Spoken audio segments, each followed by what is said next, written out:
Veritas family. We are so excited for you to be here today. We've got a very special guest. I've got Denny Hastings with us. So welcome to Give and Take. I'm Sherry Davis, and we are here with Denny. If you are watching us live, as always, tell us where you're watching from, and also tell us how you might know Denny. Now, some of you, since he's a student, some of you might have had some classes with him. Sorry, I'm editing this little comment here. I want to get you going.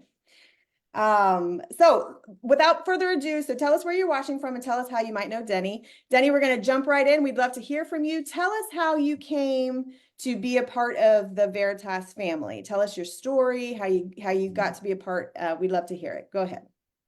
All right, let me say good day, everyone, or good evening, depending on your time zone where you're watching from. So my origin story is quite unique because I'm from Antigua, Caribbean island. Never heard about Veritas in my whole life until about 5 years ago, well, 4 to 5 years ago. So I grew up in a Christian home. I always felt the call to be a pastor, but I was quite disobedient. I delayed that answering that call. And as I grew older, I felt like, no, this is really God calling me to be a pastor. So I served in local ministry here in Antigua, even worked right next to the pastor. And I felt like, no, I needed formal education. I needed to prepare myself for this calling.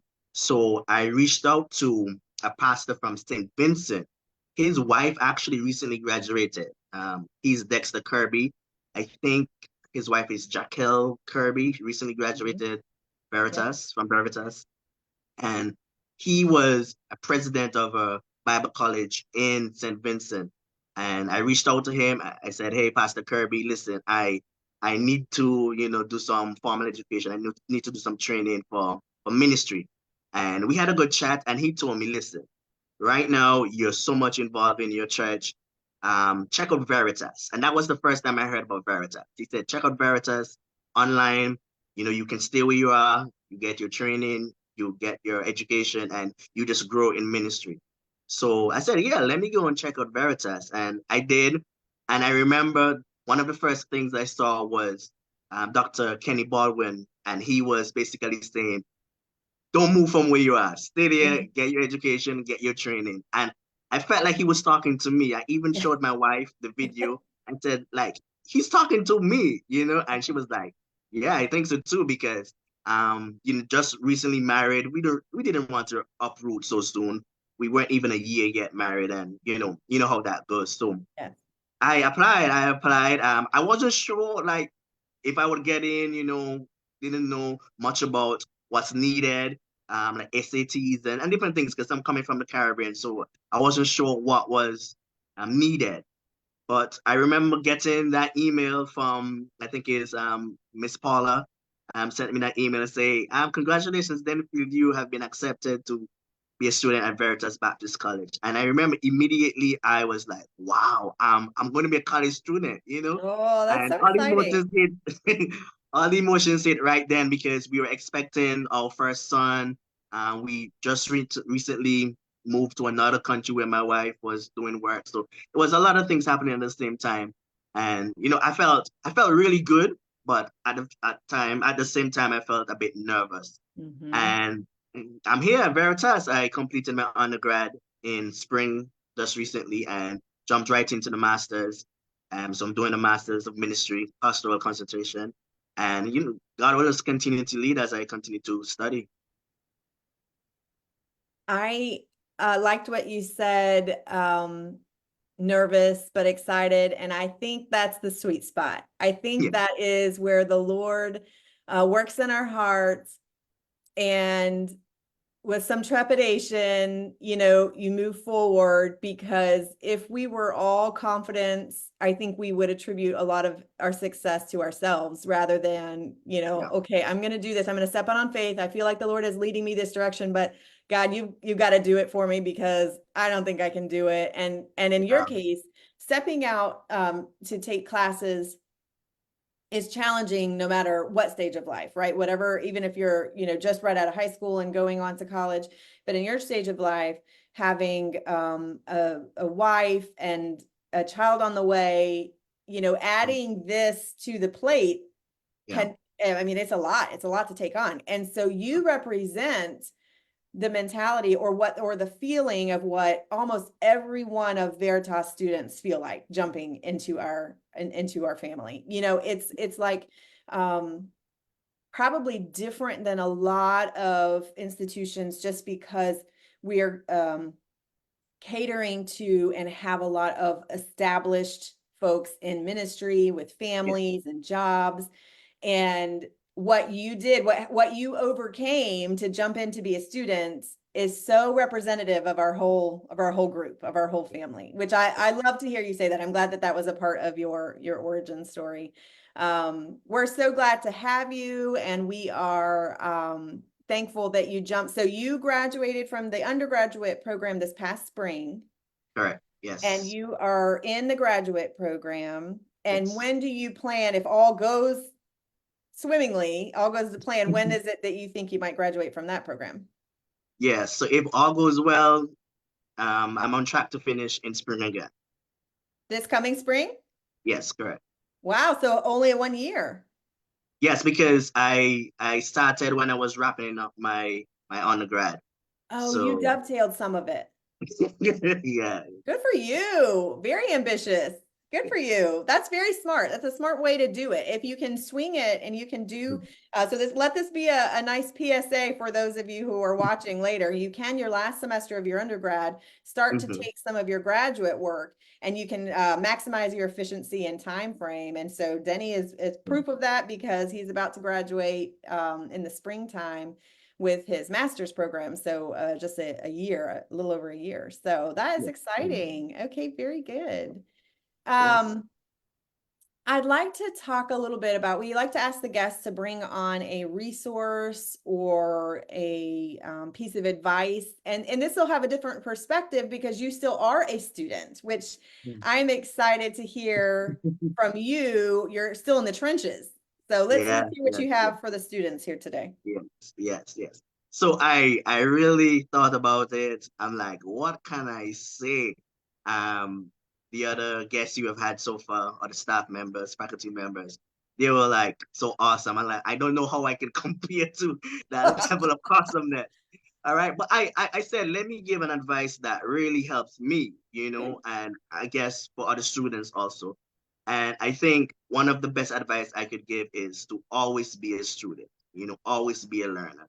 Um, I think that many times we look at college as just to get the degree and then to move on to do whatever we want to do based on what the degree allows us to do. But in ministry, you're always learning. Like you're always learning. You're learning more about God Mhm. as you read His Word. You're learning more about ministry. Ministry is so dynamic. I celebrate 1 year in ministry. Well, as a pastor, senior pastor, tomorrow, and I have learned so much. Like every day, you learn something different. So always be a learner, even if you're in your doctoral program or you have graduated and you're serving in ministry, always be a learner. Always. The idea is like sitting at the feet of Jesus, and just learning from him as much as possible as you continue to serve. Because, like, again, ministry is so dynamic, and in the Caribbean, it might be a little bit different than in the US, but we know in the Caribbean, there's so many things that we have to fight against, and false teaching is so rampant. And you always have to be learning more about the word, learning more of sound doctrine so you can defend. And I think that's what Paul really told Timothy, study to show yourself approved, keep studying, Yeah, so I that's think really good that's the advice. thing. That's very good. And learners, perpetual learners, tend to be very humble people Yeah, because you realize I don't know it all. There's no way I can know it all. And so to have the mentality of always be learning yeah, is such a really good, because nobody's arrived. yeah, Nobody's ever going to get there. And so we can all continue to learn from different resources, different venues, different people. Um, I think that's really good advice, and I appreciate you bringing that up for the students because it makes sense now as you're a student to always be learning. That is always that's something that of course you're doing. It's Yeah, part of yeah, it. But when I sometimes there might be a mentality when you graduate that okay, that stage of my life is behind me. I've already done my training, I've already done my learning, yeah. and then now I'm moving on to the implementation or the practical Hmm. side of that. And while that is true, there is no limit and no threshold, no ceiling for learning. And I think that's really valuable. I appreciate you bringing that up. That's Yeah, very good. sure. All right, we are going to hop into our last segment, which is our schmore. So this is the top four of any category. Today, Denny actually got to pick this category. Everybody else I just assigned it. So he got a little bit of an edge because he got to pick it. So he chose the best hymns, which I liked. I was glad you picked that of the two that you got to choose from. So guest goes first. And then if you can tell us even a little bit about why you chose the song, if there's a specific lyric. I wrote down the specific lyrics that I liked from the song, and you don't have to do that, but if there's some reason why you chose it, I'd love to hear that. So let's have you start first. You go ahead. Let me just say first, Sherry, that I love hymns. I grew up in a Christian home. Um, Listen, I have no issue with contemporary music, so to say. I'm not condemning it or saying anything negative about it, but yeah, give me the hymns. You can sing hymns every day for me, and I'll be good. So it was very hard to find four that I want to present, but I'll try my very best. Well, you sound like Dr. Edmonds. You sound like Mr. Edmonds from last one because he couldn't narrow down the desserts to just four. So Oh yeah, that's yeah, good. yeah. Um, My first hymn is He Leadeth Me. I'm not sure He if, leadeth me. yes, many of you know that hymn. Listen, this hymn as a young minister, still sensing, next step in ministry and where God is leading me. I think that hymn just really speaks about my testimony as it relates to just letting God lead me. And there's a part that says, His faithful follower I will be. Mm, And I think that's just important, regardless of where He's leading you. You're not in a position, or you should never be in a position to complain or to suggest where you want to go. You mm. just follow Him faithfully. And I think that is one of my dearest hymns. Well, that you know what that right there will preach, Denny. We just follow it up right now and move on. That was good. Yeah, that's good. He leadeth me. It's a good one. Yeah. Okay, my first one is How Great Thou Art.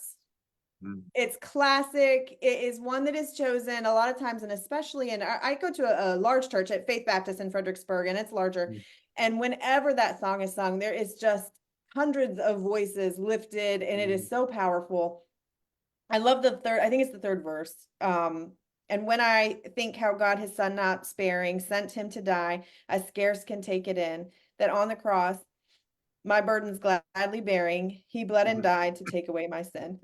Yeah, It's a good one. And so when you yeah, hear all the voices coming together, you just can't, it's just so powerful, so emotional. So I really like that one.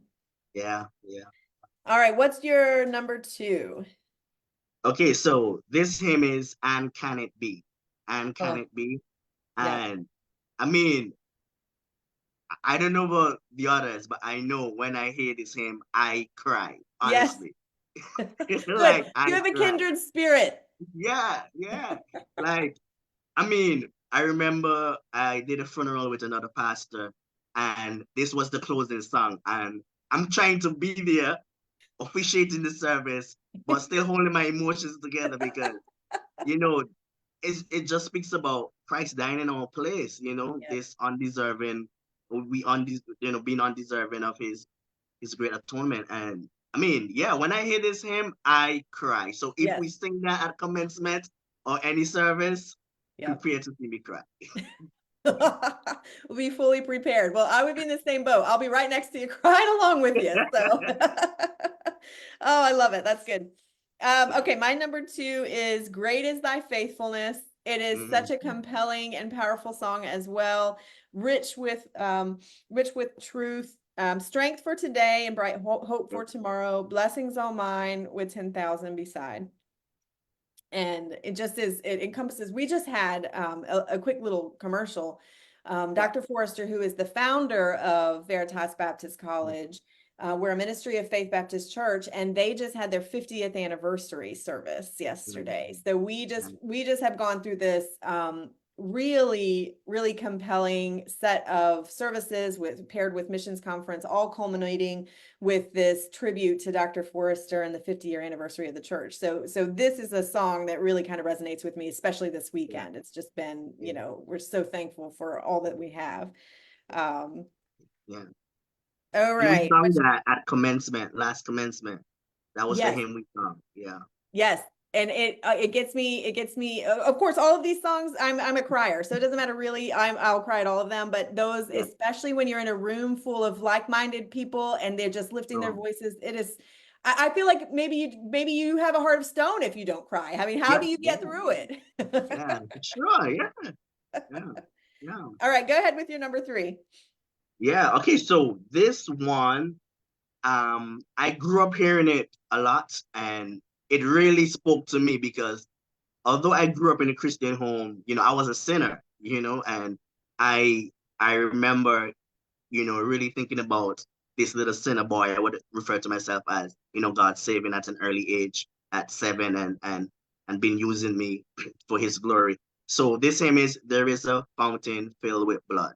Yeah. And I mean, this hymn, you know, it speaks about that, the dying thief receives grace, receives um this love from God that is so unbelievable. And I think that when we think about our lives and the fact that we are just sinners saved by grace, this song reminds us that that blood that was shed, on the cross is available for all of us. So this is a great reminder. Regardless of where you are in life, it reminds you that, hey, it's available for you. It always brings you home. That's good. That's a really Yeah. good one. Yeah, I'm surprised we haven't overlapped. I was afraid that some of these more popular ones that we would overlap. So good. Okay, so my number three is The Love of God. It Mm, it is one that I don't know if I would say it's sung fairly often, but the one lyric that mhm, I really love says, "To write the love of God above would drain the ocean dry, nor could the mhm, scroll contain the whole though stretched from sky to sky." I think that's just such great imagery. Like if you were to yeah, put yeah. everything about God's love down on paper, you drain Mhm. the ocean dry. I mean, how that is so immense. It's like hard to even fathom. And so I Mm. really, again, no secret, as we've already discussed, that when these lyrics come up, just, full emotions that come to light during that time. So, Yeah. all right. And what's your last one? Yeah, so I mean, I don't know. I was struggling with two. But I'll just say the one that comes to mind, immediately. It is well. Oh, yeah. It is well. And I mean, within the last year of ministry, we have had so many changes. We've been through a lot, and there are some things that we're still working on, and some things I'm working on personally.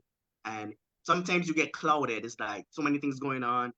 You feel like you have so many things to do. But I'm always reminded that, hey, once it is well with your soul, that's what is important.